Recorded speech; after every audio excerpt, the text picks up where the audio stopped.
ಮದ್ದೂರು ತಾಲೂಕು ಭಾರತೀನಗರದ ಅಂಬೇಡ್ಕರ್ ಭವನದಲ್ಲಿ ಕರ್ನಾಟಕ ರಾಜ್ಯ ರೈತ ಸಂಘದ ವತಿಯಿಂದ ವಿಶ್ವ ರೈತ ದಿನಾಚರಣೆ ಕಾರ್ಯಕ್ರಮ ಜರುಗಿತು.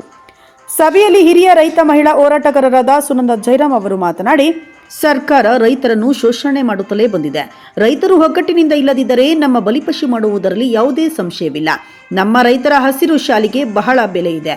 ರೈತರು ಯಾವುದೇ ವಿಚಾರದಲ್ಲಿ ಎದುರುವಂತಿಲ್ಲ, ನಾವಿದ್ದರೆ ಸರ್ಕಾರ ಎಂದರು.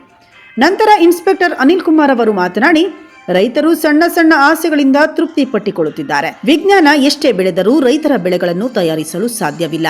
ರೈತರು ನಮ್ಮ ದೇಶದ ಬೆನ್ನೆಲುಬು, ಅವರಿಲ್ಲದೆ ನಾವಿಲ್ಲ ಎಂದರು. ಹಾಗೆಯೇ ಜೆಡಿಎಸ್ ಮಹಿಳಾ ಘಟಕದ ತಾಲೂಕು ಅಧ್ಯಕ್ಷೆ ಹಾಗೂ ಬನ್ನಹಳ್ಳಿ ಗ್ರಾಮ ಪಂಚಾಯಿತಿ ಸದಸ್ಯೆ ದಿವ್ಯಾ ರಾಮಚಂದ್ರ ಶೆಟ್ಟಿ ಅವರು ರೈತ ಮಹಿಳೆಯರಿಗೆ ಸೀರೆ ಮತ್ತು ಸಸಿಗಳನ್ನು ಕೊಟ್ಟು ಸನ್ಮಾನಿಸಿ ಗೌರವಿಸಿ ನಂತರ ಮಾತನಾಡಿದವರು, ರೈತರ ಶೋಷಣೆಗಳು ನಿಲ್ಲಬೇಕಾದರೆ ರೈತರು ಒಗ್ಗಟ್ಟು ಪ್ರದರ್ಶನ ಮಾಡಬೇಕು. ನಿದ್ದೆ ಮಾಡುತ್ತಿರುವ ಸರ್ಕಾರಕ್ಕೆ ಬಡಿದೆಬ್ಬಿಸುವ ಕೆಲಸವನ್ನು ರೈತರು ಮಾಡದಿದ್ದರೆ ರೈತರಿಗೆ ಯಾವುದೇ ಸೌಲಭ್ಯಗಳು ಸಿಗುವುದಿಲ್ಲ.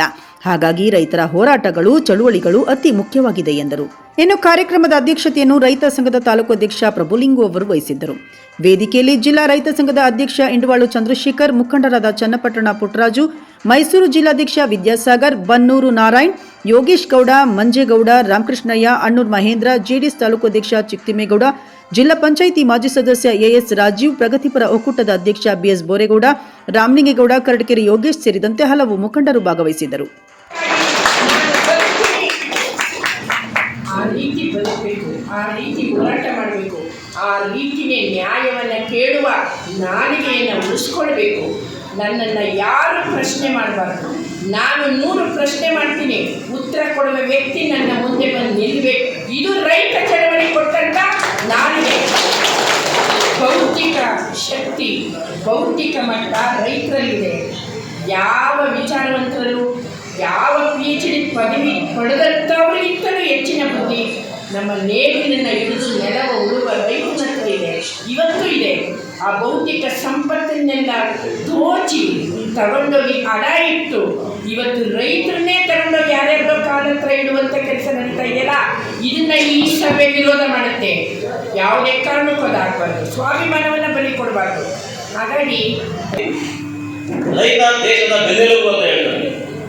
ನಾನು ಹೇಳ್ತಾ ಇದ್ದೀನಿ, ಈ ಸಮಾರಂಭದಲ್ಲಿ ರೈತ ಇಡೀ ಮಾನವ ಕುಲದ ಬೆನ್ನೆಲುಬು. ಯಾಕೆಂದ್ರೆ ಇಷ್ಟೊಂದು ಈ ದಿನ ಈ 21st ಸೆಂಚುರಿಯಲ್ಲಿ ಇಷ್ಟೊಂದು ಔದ್ಯೋಗಿಕ ಕ್ರಾಂತಿ ಆಗಿದೆ. ಮನುಷ್ಯ ಮಂಗಳಯಾನಕ್ಕೆ ರಾಕೆಟ್ ಲಾಂಚ್ ಮಾಡ್ತಾನೆ, ಮಂಗಳಯಾನಕ್ಕೆ ಮನುಷ್ಯ ಬರ್ತಾನೆ. ಅದೇ ರೀತಿ ಎಂತೆಂಥ ಸೈನ್ಸ್ ಅಂಡ್ ಟೆಕ್ನಾಲಜಿಯಿಂದ ಹೊಸ ಹೊಸ ಆವಿಷ್ಕಾರ ಮಾಡಿದ್ದಾನೆ. ಆದರೆ ಯಾವುದೇ ಒಂದು ಅಕ್ಕಿ ತಯಾರು ಮಾಡೋಕ್ಕಾಗಲ್ಲ. ಡೂಪ್ಲಿಕೇಟ್ ಔದ್ಯೋಗಿಕ ಕ್ರಾಂತಿಯಿಂದ ಅಕ್ಕಿ ತಯಾರು ಮಾಡೋಕ್ಕಾಗಲ್ಲ, ಬೇಳೆ ತಯಾರು ಮಾಡೋಕ್ಕಾಗಲ್ಲ, ರಾಗಿ ತಯಾರು ಮಾಡೋಕ್ಕಾಗಲ್ಲ.